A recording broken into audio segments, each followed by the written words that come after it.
Hello बच्चों, कैसे हो आप सभी। उम्मीद करते हैं कि आप सभी अच्छे होंगे। बच्चों, आज हम एक पौराणिक कथा सुनेंगे, कौवे और उल्लू की। बहुत समय पहले की बात है कि एक वन में एक विशाल बरगद का पेड़ कौवों की राजधानी था। हजारों कौवे उस पर वास करते थे। उसी पेड़ पर कौवों का राजा मेघवर्ण भी रहता था। बरगद के पेड़ के पास ही एक पहाड़ी थी जिसमें असंख्य गुफाएं थी। उन गुफाओं में उल्लू निवास करते थे। उनका राजा अमे अरिमर्दन था। अरिमर्दन बहुत पराक्रमी राजा था।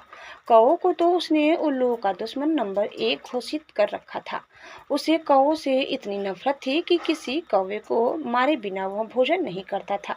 जब मनुष्य अधिक कौवे मारे जाने लगे तो उनके राजा मेघवर्ण को बहुत चिंता हुई। उसने कौओं की एक सभा इस समस्या पर विचार करने के लिए बुलाई। मेघवर्ण बोला, मेरे प्यारे कौओं, आपको तो पता ही है कि उल्लू के आक्रमणों के कारण हमारा जीवन असुरक्षित हो गया है। हमारा शत्रु शक्तिशाली है और अहंकारी भी। हम पर रात को हमले किए जाते हैं। हम रात को देख नहीं पाते। हम दिन में जवाबी हमला नहीं कर पाते क्योंकि वे गुफाओं के अंधेरों में सुरक्षित बैठे रहते हैं। फिर मेघवर्ण ने सियाने और बुद्धिमान कौवों से अपने सुझाव देने के लिए कहा। एक डरपोक कौवा बोला, हमें उल्लू से समझौता कर लेना चाहिए। वह जो शर्तें रखे हम स्वीकार करें। अपने से ताकतवर दुश्मन से पिटते रहने में क्या तुक है। बहुत से कौवों ने कां कां करके विरोध प्रकट किया। एक गर्म दिमाग का कौवा चीखा, हमें उन दुष्टों से बात नहीं करनी चाहिए। सब उठो और उन पर आक्रमण कर दो। एक निराशावादी कौवा बोला, शत्रु बलवान है, हमें यह स्थान छोड़कर चले जाना चाहिए। सियाने कौवे ने सलाह दी, अपना घर छोड़ना ठीक नहीं होगा। हम यहाँ से गए तो बिल्कुल ही टूट जाएंगे। हमें यही रहकर और पक्षियों से सहायता लेनी चाहिए। कौवों में सबसे चतुर व बुद्धिमान स्थिर जीवी नामक कौवा था जो चुपचाप बैठा सबकी दलीलें सुन रहा था। राजा मेघवर्ण उसकी ओर मुड़ा, महाशय, आप चुप हैं। मैं आपकी राय जानना चाहता हूँ।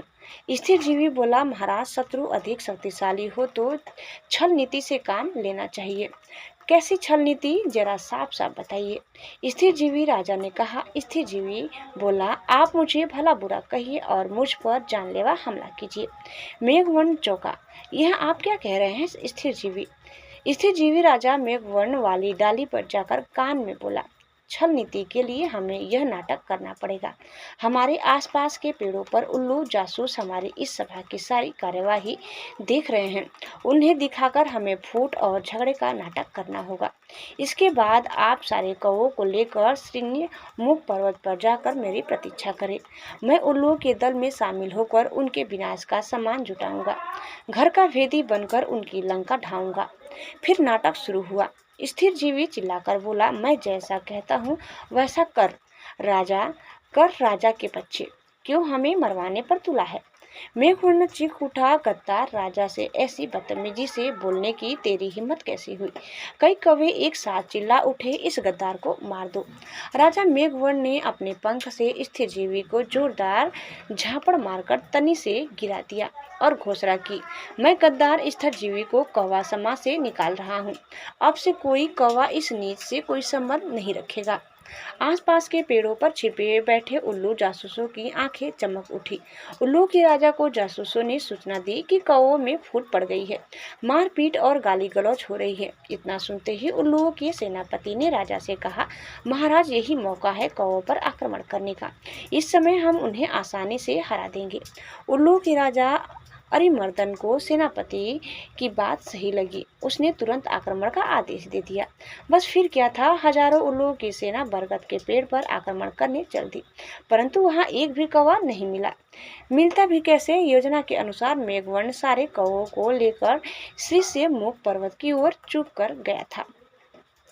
पेड़ खाली पाकर उल्लू के राजा ने थूका, कौवे हमारा सामना करने की बजाय भाग गए। ऐसे कायरों पर हजार थू। सारे उल्लू की आवाज निकालकर अपनी जीत की घोषणा करने लगे। नीचे झाड़ियों में गिरा पड़ा स्थिर जीवी कौवा यह सब देख रहा था। स्थिर जीवी ने कां कां की आवाज निकाली। उसे देखकर जासूस उल्लू बोला, अरे, यह तो वही कौवा है जिसे इनका राजा धक्का देकर गिरा रहा था और अपमानित कर रहा था। उल्लुओं का राजा भी आया उसने पूछा, तुम्हारी यह दुर्दशा कैसे हुई? स्थिर जीवी बोला, मैं राजा मेघवर्ण का नीति मंत्री था। मैंने उनको नेक सलाह दी कि उल्लुओं का नेतृत्व इस समय एक पराक्रमी राजा कर रहे हैं। हमें उल्लुओं की अधीनता स्वीकार कर लेनी चाहिए। मेरी बात सुनकर मेघवर्ण क्रोधित हो गया और मुझे फटकार कर कौओं की जाति से बाहर कर दिया। मुझे अपनी शरण में ले लीजिए। उल्लू का राजा अरिमर्दन सोच में पड़ गया। उसके सियाने नीति सलाहकार ने कान में कहा, राजन, शत्रु की बात का विश्वास नहीं करना चाहिए। यह हमारा शत्रु है, इसे मार दो। एक चापलूस मंत्री बोला, नहीं महाराज, इस कौवे को अपने साथ मिलाने में बड़ा लाभ रहेगा। यह कौओं के घर के भेद हमें बताएगा। राजा को भी स्थिर जीवी को अपने साथ मिलाने में लाभ नजर आया और उल्लू स्थिर जीवी कौवे को अपने साथ ले गए। वहां अरिमर्दन ने उल्लू सेवकों से कहा, स्थिर जीवी को गुफा के शाही मेहमान कक्ष में ठहराओ। उन्हें कोई कष्ट नहीं होना चाहिए। स्थिर जीवी हाथ जोड़कर बोला, महाराज, आपने मुझे शरण दी, यही बहुत है। मुझे अपनी शाही गुफा के बाहर एक पत्थर पर सेवक की तरह ही रहने दीजिए। यहाँ बैठकर आपके गुण गाते रहने की ही मेरी इच्छा है। इस प्रकार स्थिर जीवी शाही गुफा के बाहर डेरा जमा कर बैठ गया। गुफा में नीति सलाहकार ने राजा से फिर से कहा, महाराज, शत्रु पर विश्वास मत करो। उसे अपने घर में स्थान देना तो आत्महत्या करने के समान है। अरिमर्दन ने उसे क्रोध से देखा, तुम मुझे ज्यादा नीति समझाने की कोशिश मत करो। चाहो तो तुम यहाँ से जा सकते हो। नीति सलाहकार उल्लू अपने 2-3 मित्रों के साथ वहां से सदा के लिए यह कहता हुआ विनाशकाले विपरीत बुद्धि। कुछ दिनों बाद स्थिर जीवी लकड़ियां लाकर गुफा के द्वार के पास रखने लगा। सरकार, सर्दियां आने वाली है, मैं लकड़ियों की झोपड़ी बनाना चाहता हूँ ताकि ठंड से बचाव हो। धीरे धीरे लकड़ियों का काफी ढेर जमा हो गया। एक दिन जब सारे उल्लू सो रहे थे तो स्थिर जीवी वहां से उड़कर सीधे ऋष्य मुख पर्वत पर पहुंचा, जहां मेघवर्ण और कौवें सहित उसी की प्रतीक्षा कर रहे थे। स्थिर जीवी ने कहा, अब आप सब निकट के जंगल से यहाँ आग लगी है, एक एक जलती लकड़ी चोंच में उठाकर मेरे पीछे आइए।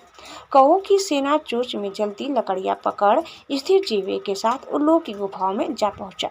स्थिर जीवी द्वारा ढेर लगाई लकड़ियों में आग लगा दी गई। सभी उल्लू जलने या दम घुटने से मर गए।